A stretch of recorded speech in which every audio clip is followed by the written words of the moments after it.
Welcome back. If it is joining us to watching the news at 10 live on Channels Television, a reminder of our top stories. Vigilant worshippers prevent a suicide bomb attack on a mosque in Gashua village of Yobe State. But it's another terrifying day in Birnin-Gwari in Kaduna State where gunmen strike again. Rivers State Governor Nyesom Wike raises alarm over an alleged plot to assassinate him. The Vice President, Professor Yemi Oshibajo, prescribes creativity, innovation and hard work as catalysts for nation building. The US and China enter agreement which puts their trade war on hold.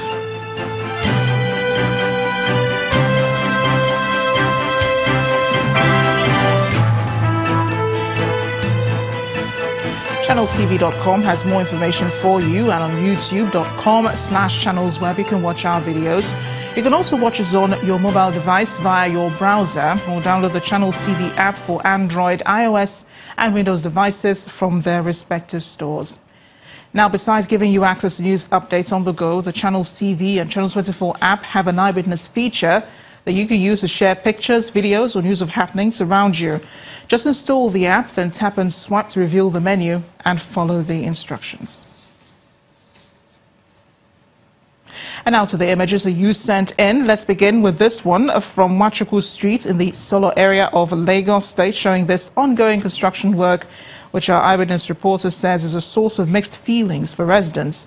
According to him, while they're happy that the work will improve the state of infrastructure there, they're worried about the covering of the drainage. They're also calling on the contractors to ensure an excellent job is done. We have this image from Kujore at Ojota, still in Lagos, showing this fallen electricity pole, which our eyewitness reporter laments has been like this for some time now. He's calling on the Ikeja Electricity Distribution Company to fix this urgently because of the danger it poses. Finally, is this image from the Kara end of the Lagos-Ibadan Expressway, showing men sitting dangerously on a moving overloaded truck. Eyewitness reporter worries for the safety of these people and calls for the imposition of safety measures to prevent potential mishap. Thank you for sending in these pictures, and please know that you can report happenings around you via the Channels TV portal. In a stunning about-turn, the new PDP bloc in the All Progressives Congress is denied issuing an ultimatum to the party's leadership and the presidency, insisting that they only ask that the grievances be looked into. The spokesperson of the group, Abubakar Kawu Baraje, noted that some members distancing themselves from their demands do not require a response, as the group is bigger than anyone. Mr. Baraje was addressing journalists at his residence in Ilorin, the Kwara State capital, where he explained that the situation in the country, coupled with the way the group's members were being treated in the party, informed the need to call the attention of the presidency to correct the situation. The Punk New PDP is a group that will continue to live forever as long as the political situation in Nigeria continues. I'm sorry, even if I say forever, I'm sorry, nothing lives forever. It's going to live for a long time because it consists of leaders. Not only that, these leaders are now bringing up vanguards. Because what is that group stand? I mean, what does that group stand for? It stands for good governance, generally. It stands for delivery of what you call dividend of democracy to the common man. That's what we stand for. Incidentally, somebody has reacted to this immediately, almost immediately, and that was the former youth leader of the defunct NPDP by name Time Frank. Even if he had not responded, we will not have responded for so many obvious reasons. NPDP was born out of some people that were not satisfied the way governance was being delivered to the people when we were in PDP. And as the rift between Governor Rochas Okorocha and a faction of the All Progressives Congress in Imo State continues to widen, support is also emerging for both sides of the divide. A group under the auspices of the concerned Imo APC women has organized a peaceful solidarity rally in support of Governor Rochas Okorocha and his stand on the controversial APC ward and local government congresses in the state. The women, who carried placards with various inscriptions, marched through the streets of Owerri, the state capital, to the police headquarters and the INEC office. They insist that Governor Rochas Okorocha remains the leader of the APC in Imo State and that security operatives should, as a matter of urgency, arrest persons found complicit in the missing Congress materials.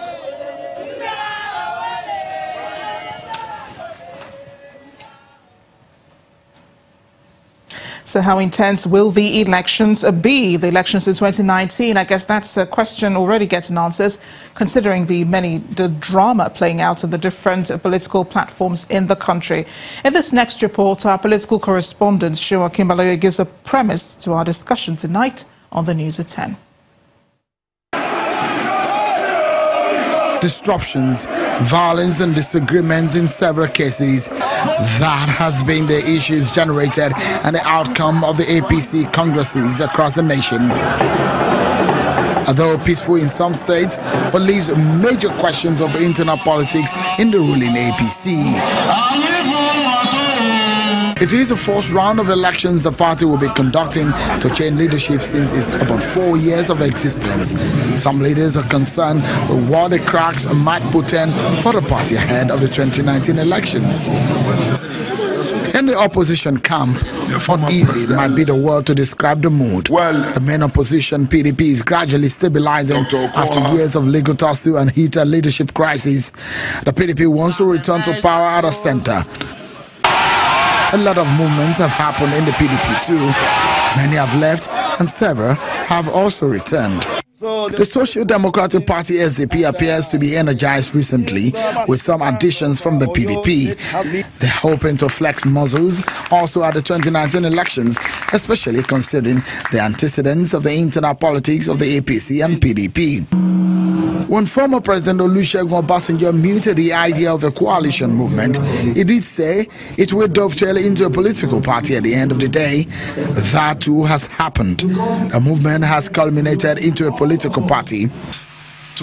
Don't underestimate the political prowess of the former president, especially as he has given a record to the incumbent.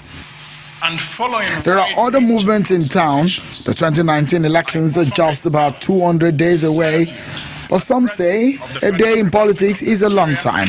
For the ruling APC and the different shades of oppositions in the country presently, the race may not only require swiftness, but also watertight strategy. President of the Federal Republic of Shiwa Kimbaloye for Channels Television News. Let's take a further look now at the issues. Joining us on the News at 10 is Dr. Kayode Eswola, a senior lecturer at the Department of Political Science in the University of Lagos. Thank you for joining us on the news tonight. Thank you, Amarachi. I'm sure you're very aware how the congresses went this weekend and the emerging political forces and the potential for others. Where does it all point to come 2019? Well, it simply points at one direction. And the direction is that there is need for all Nigerians to know that it is not yet Uhuru when it comes to internal democracy. We've been longing for it, we've been yearning for it, we've been aspiring for it.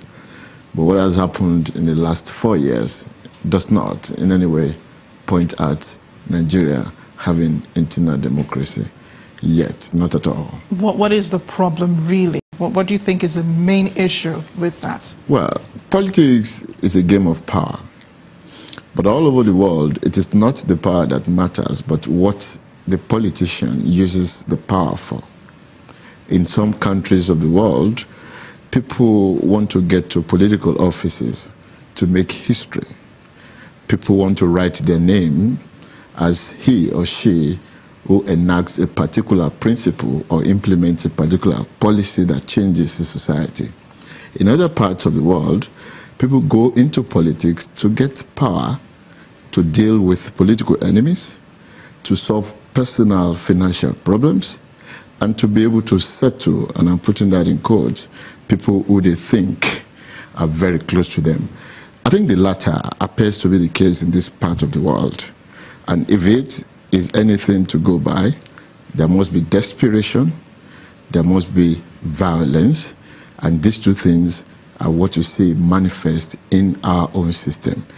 For emphasis, politics in Nigeria, as well as in other parts of the world that are called third world, is used to get power, and that power is in turn used to sort out personal problems and eliminate political opponents. So long as that continues, we will continue to have what we have at present.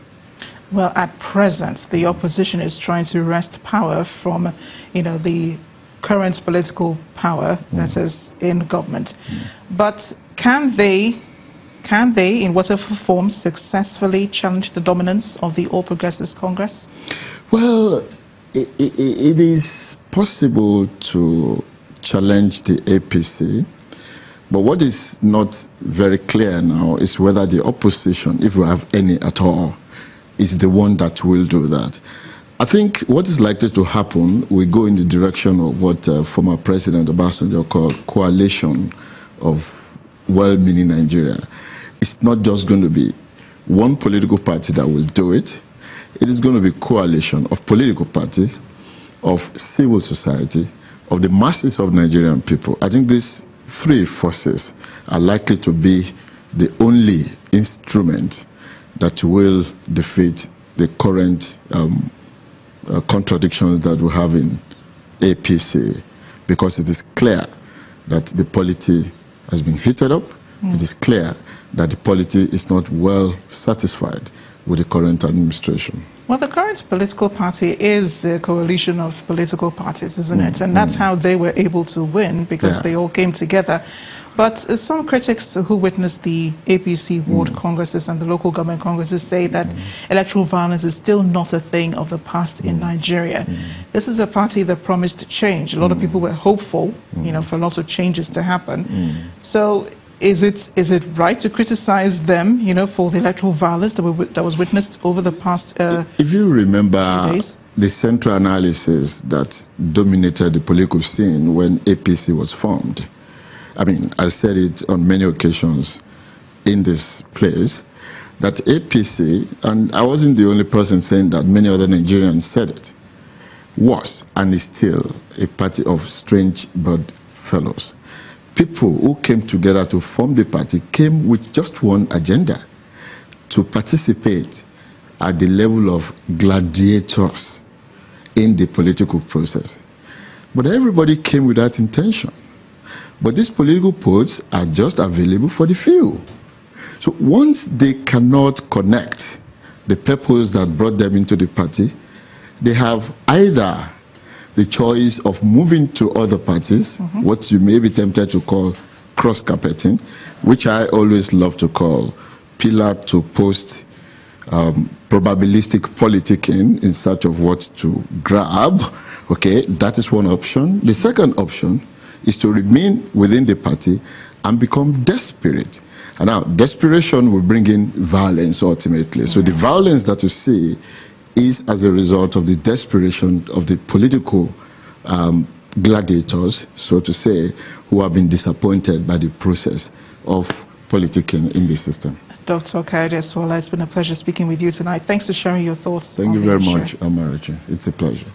And when the News at 10 returns, our community report tonight presents residents of various communities in Lagelu local government area of Oyo State lamenting the absence of basic infrastructure in their area. Join us again.